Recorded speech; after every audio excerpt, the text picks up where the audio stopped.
Assalamualaikum warahmatullahi wabarakatuh. Bertemu kembali di Kak Yatno Bintang. Kali ini kita akan mengupas bertanya dalam pembelajaran. Jadi cara bertanya dalam pembelajaran. Bagaimana? Berikut ini.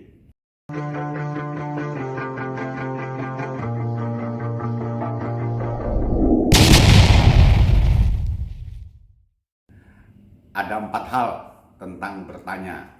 Yang pertama adalah bertanya untuk menjajaki apakah siswa sudah tahu, sudah paham, sudah mengerti, sudah mampu semuanya materi yang dari guru.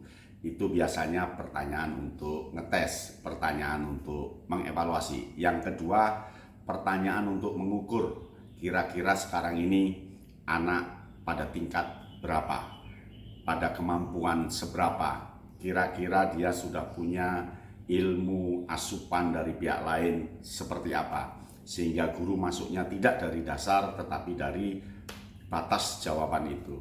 Nah, yang ketiga, pertanyaan itu dipakai untuk pembelajaran, untuk menggugah semangat anak berpikir, semangat anak untuk belajar, semangat anak untuk mengendalikan pikirannya dalam pembelajaran.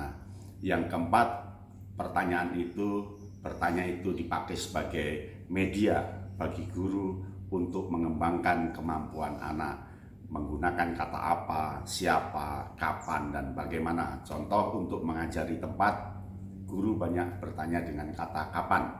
Untuk mengajari subjek, siapa, itu pertanyaan yang sering digunakan. Begitu. Lalu bagaimana cara menerapkan bertanya dalam pembelajaran?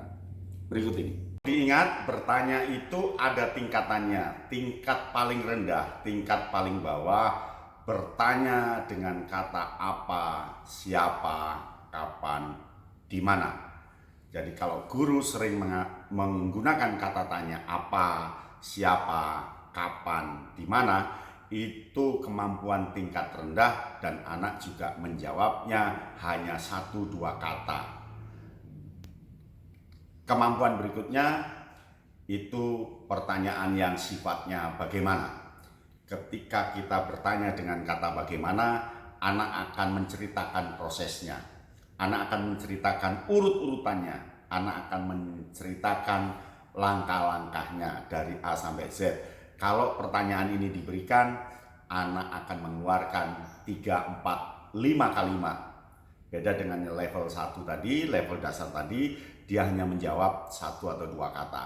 Tapi kalau langkah kedua ini, langkah menggunakan kata bagaimana, dia akan menjawab sekitar 4-5 kalimat.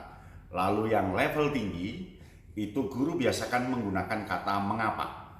Dengan kata mengapa, siswa akan mengaitkan pikirannya, membuat alasan, membuat argumentasi, dan itulah berpikir tingkat tinggi. Berpikir kritis, dia menggunakan kata mengapa. Tetapi guru bisa memainkan tingkatan itu, kapan harus menggunakan pertanyaan dasar, kapan harus menggunakan pertanyaan menengah, kapan harus menggunakan pertanyaan yang tingkat tinggi.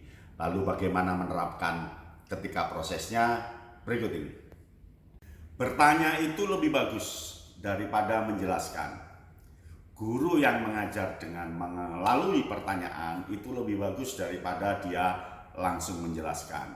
Sebab lewat pertanyaan kita akan bisa mengukur batas mana. Maka carilah pertanyaan, apakah dia pertanyaan terbuka atau tertutup. Kalau tertutup biasanya level rendah. Kalau terbuka dia level tinggi, bertanya yang level tinggi. Nah, menerapkannya, sang anak satu demi satu diberi pertanyaan yang berbeda-beda. Jangan sama, kalau sama dia akan mengikut temannya.